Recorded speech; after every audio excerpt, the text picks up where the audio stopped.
Salam jumpa kembali dengan channel Infomapel, channel yang menyajikan mata pelajaran. Jangan lupa like dan subscribe agar kamu gak ketinggalan berita terbaru. Kali ini, kita akan membahas pelajaran Project IPAS, aspek energi dan perubahannya. Adapun materinya, 1. Besaran dan pengukuran. 2. Energi dan usaha. 3. Perubahan energi. 4. Energi terbarukan. Kita masuk materi yang pertama. Besaran dan pengukuran. Besaran adalah segala sesuatu yang dapat diukur dan dapat dinyatakan dengan angka, seperti panjang, luas, volume, dan kecepatan. Sedangkan pengukuran adalah membandingkan suatu besaran yang diukur dengan besaran lain. Satuan adalah segala sesuatu yang menyatakan hasil pengukuran atau pembanding dari suatu besaran. Satuan ada dua jenis. 1. Satuan baku atau satuan internasional. Adalah satuan yang ditetapkan dan berlaku universal. Contoh, meter, sekon, kilogram, dan lain-lain. 2. Satuan tidak baku yaitu kebalikan dari satuan baku. Contoh, jengkal, langkah, dan lain-lain. Besaran berdasar satuannya terbagi dua. 1. Besaran pokok. 2. Besaran turunan. Besaran pokok adalah besaran yang satuannya telah ditetapkan terlebih dahulu dan tidak diturunkan dari besaran lain. Contoh, besaran dari panjang, satuannya meter, massa kilogram, waktu, sekon, suhu, Kelvin, kuat arus, ampere, intensitas cahaya, kandela, dan jumlah zat mol. Besaran turunan adalah besaran yang satuannya diturunkan dari suatu besaran pokok. Contoh, luas meter persegi, kecepatan meter per sekon, dan lain-lain.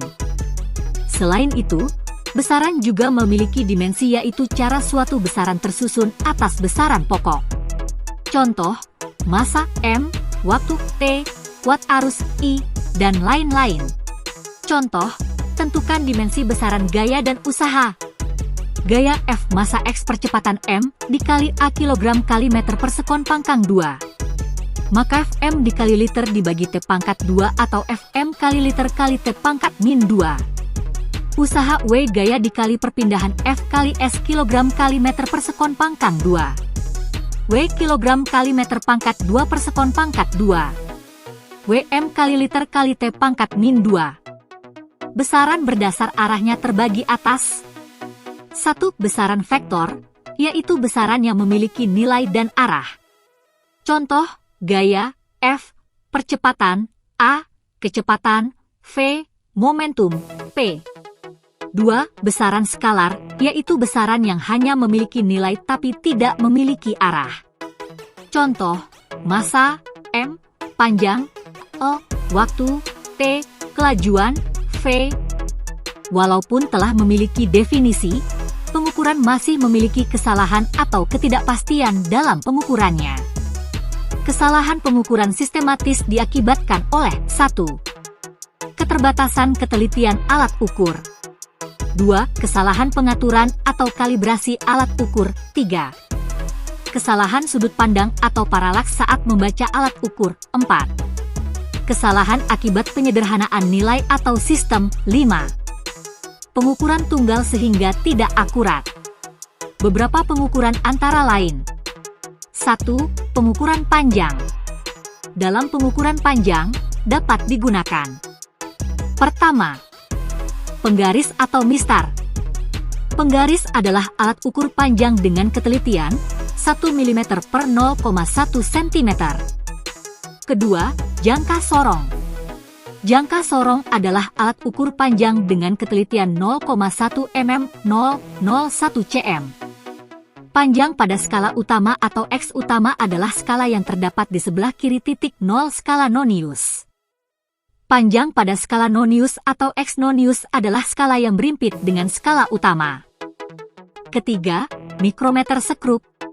Mikrometer sekrup adalah alat ukur panjang dengan ketelitian 0,01 mm per 0,001 cm. Panjang pada skala utama atau X utama adalah skala terpanjang yang masih dapat terbaca.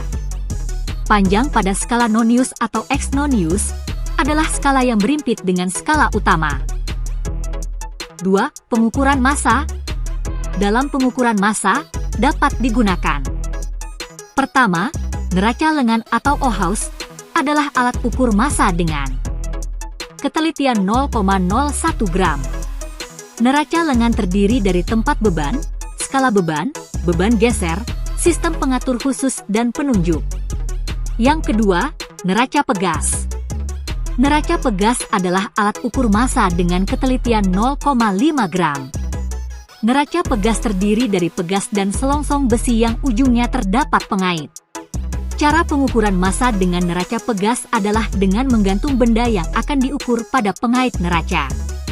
Bacaan skala yang ditunjuk oleh penunjuk neraca sama dengan massa benda yang diukur. Yang ketiga, pengukuran waktu. Dalam pengukuran waktu, biasanya digunakan stopwatch.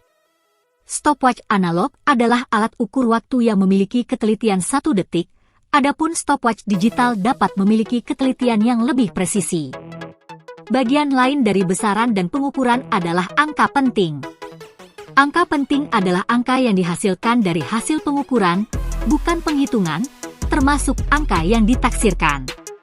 Contoh, pada hasil pengukuran 8,9 cm, angka 8 merupakan angka pasti, dan 9 merupakan angka taksiran. Aturan dalam penggunaan angka penting antara lain. Pertama, semua angka selain 0 adalah angka penting, disingkat A, P. Contoh, 3,21 terdiri atas 3AP. 2,2 terdiri atas 2AP. 1,559 terdiri atas 4AP. Kedua, angka 0 yang terletak di antara dua angka adalah angka penting. Contoh, 3,01 terdiri atas 3AP. 2,5009 terdiri atas 5AP. 20,09 terdiri atas 4AP.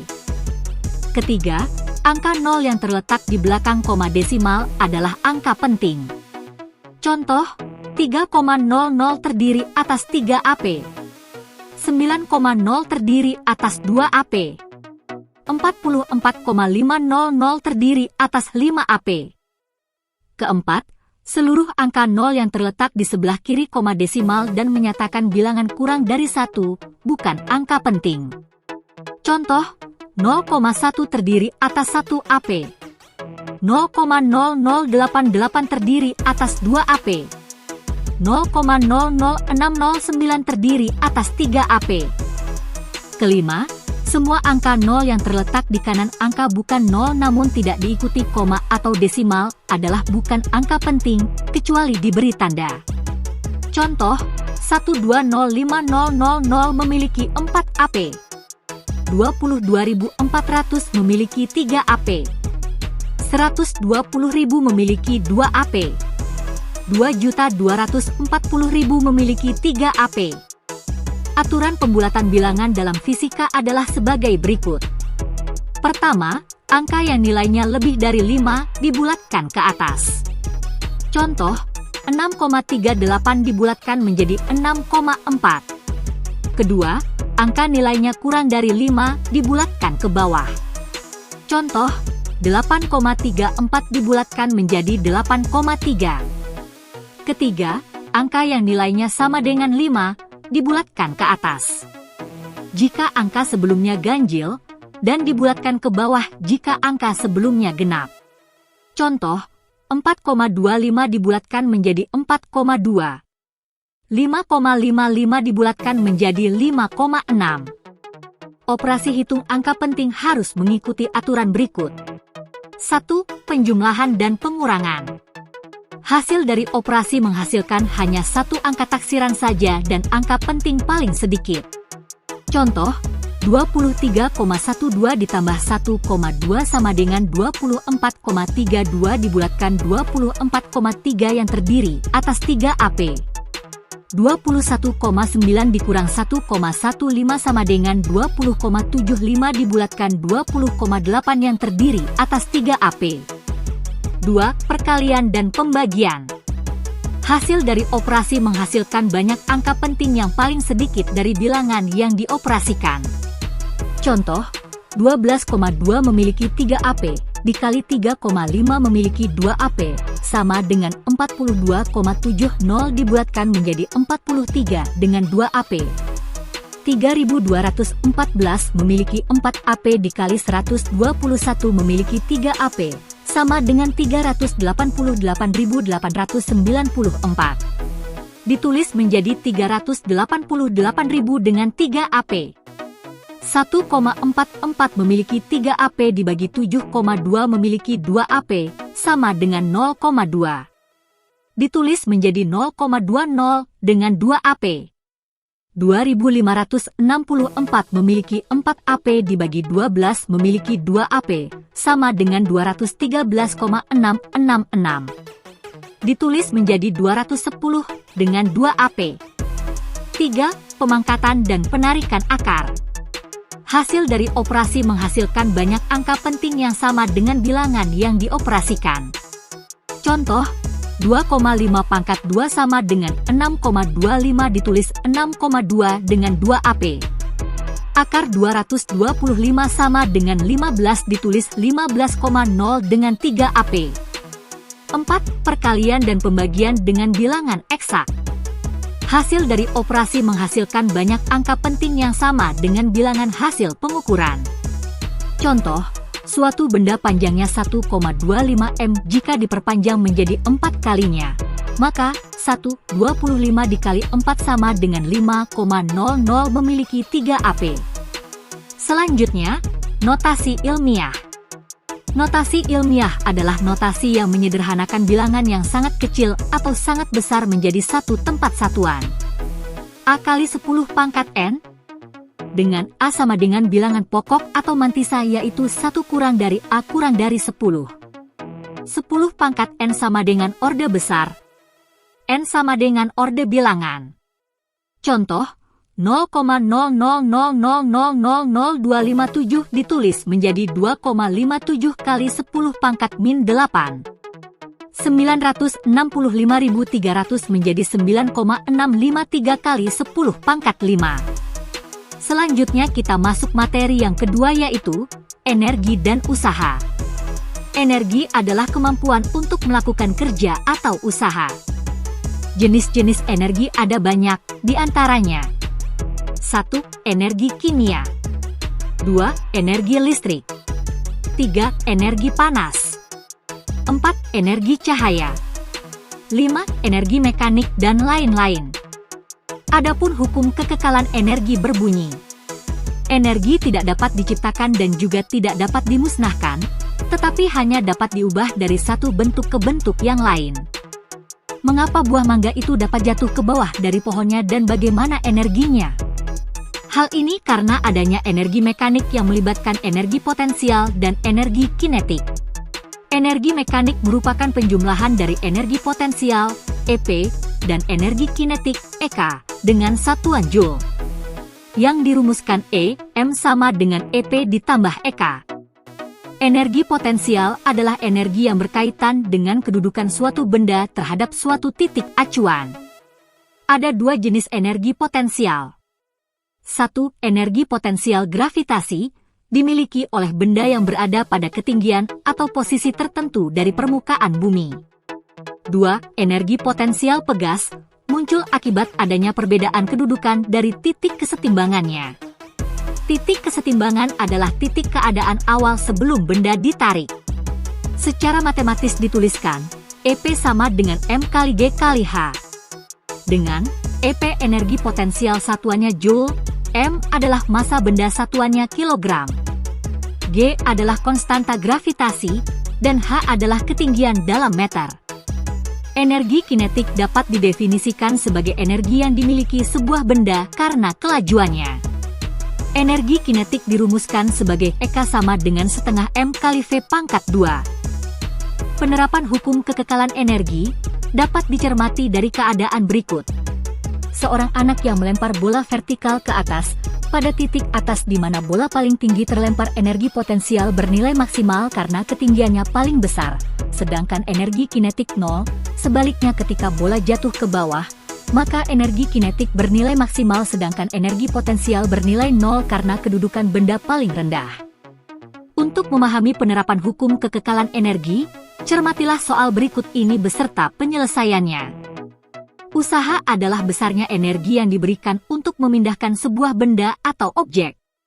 Contohnya, mendorong meja, mengangkat buku, mendorong dinding, dan lain-lain. Secara matematis usaha dirumuskan sebagai berikut. W sama dengan F kali S, di mana F adalah gaya, satuannya Newton, S adalah perpindahan, satuannya meter. Sedangkan W adalah usaha dengan satuan joule. Perhatikanlah, suatu gaya yang dibutuhkan untuk menarik benda sampai pindah sejauh S dengan kemiringan sudut tarikan. Jika gaya tersebut membentuk sudut theta terhadap perpindahan, perumusannya menjadi seperti berikut. W sama dengan F kali S kali cos theta. Usaha pada bidang miring. Jika usaha yang dilakukan benda berada di atas bidang miring, komponen gaya-gayanya dapat diuraikan seperti gambar berikut. Maka digunakan rumus W sama dengan F kali M kali G kali S kali sin theta. Usaha merupakan perubahan energi yang terjadi pada suatu benda, baik perubahan energi kinetik maupun energi potensial. Secara matematis, hubungan antara usaha dan energi dirumuskan sebagai berikut. Materi yang selanjutnya adalah perubahan energi. Perubahan energi yang ditunjukkan dari fenomena sehari-hari dimanfaatkan oleh manusia untuk membantu aktivitas mereka. Hal tersebut sejalan dengan hakikat sains, yakni manusia berusaha menjelaskan fenomena yang terjadi untuk membangun pengetahuan, fakta, atau konsep, lalu mencoba fakta tersebut, kemudian memodifikasinya untuk keperluan umat manusia.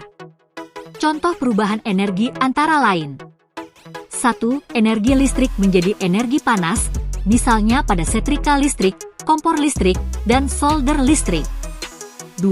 Energi listrik menjadi energi cahaya, misalnya pada lampu.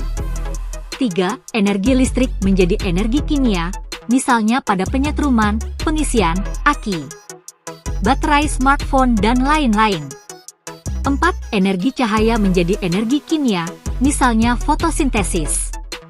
5. Perubahan energi listrik menjadi energi gerak. Contohnya pada mesin cuci, kipas angin, turbin, dan lain sebagainya. Energi terbarukan atau energi berkelanjutan yang berasal dari proses alam yang berkelanjutan. Energi terbarukan dapat didefinisikan sebagai energi yang berasal dari sumber yang dapat dengan cepat dipulihkan kembali secara alami dan prosesnya berkelanjutan. Misalnya sinar matahari, angin, panas bumi, dan biomasa. Orang Indonesia sepatutnya bersyukur karena dikaruniai potensi sumber daya alam yang melimpah. Sudah sepatutnya sumber energi terbarukan dapat dimanfaatkan dengan baik untuk memenuhi kebutuhan akan energi tanpa harus menyakiti bumi. Sumber energi terbarukan diantaranya 1. Energi panas bumi, yaitu energi yang berasal dari hasil peluruhan radioaktif di pusat bumi dan dari panas matahari yang membuat permukaan bumi memanas. Energi panas bumi dapat dimanfaatkan sebagai tenaga pembangkit listrik yang merubah energi panas menjadi energi listrik. 2. Energi surya, yaitu energi yang berasal dari cahaya matahari. Energi surya dapat digunakan untuk menghasilkan listrik menggunakan sel surya. 3. Tenaga angin. Adanya perbedaan suhu di dua tempat yang berbeda menghasilkan tekanan udara yang berbeda, sehingga menghasilkan angin. Tenaga angin dapat dimanfaatkan dengan menggerakkan turbin untuk menghasilkan energi listrik. 4. Tenaga air. Air dalam jumlah besar dapat dimanfaatkan dengan cara mengalirkannya ke dalam turbin air. Adanya air yang mengalir membuat turbin bergerak dan merubah energi gerak menjadi energi listrik. Umumnya tenaga air dimanfaatkan dalam bentuk bendungan pembangkit listrik dan run-off river. 5. Biomasa. Biomasa dapat didefinisikan sebagai bahan biologis yang hidup atau baru mati yang dapat digunakan sebagai sumber bahan bakar atau produksi. Biomasa dapat digunakan sebagai bahan bakar atau memproduksi bahan bakar lainnya seperti biodiesel, bioetanol, atau biogas. Energi tidak terbarukan adalah energi yang diperoleh dari sumber daya alam yang melalui proses pembentukan selama ratusan tahun, dan apabila energi itu habis, maka memerlukan waktu yang lama untuk dapat menggantikan energi tersebut. Belum lagi masalah lingkungan yang diakibatkannya, seperti pemanasan global. Contohnya adalah gas alam, minyak bumi, dan batu bara. Saat ini banyak negara di dunia telah melirik penggunaan energi terbarukan dan tidak ingin lagi bergantung pada gas alam, minyak bumi, dan batu bara, tidak terkecuali Indonesia. Karena negara kita memiliki semua energi terbarukan, hanya bagaimana negara ini memanfaatkannya untuk bangsa dan negara. Semoga bermanfaat, jangan lupa like dan komentarnya. Sekian, terima kasih.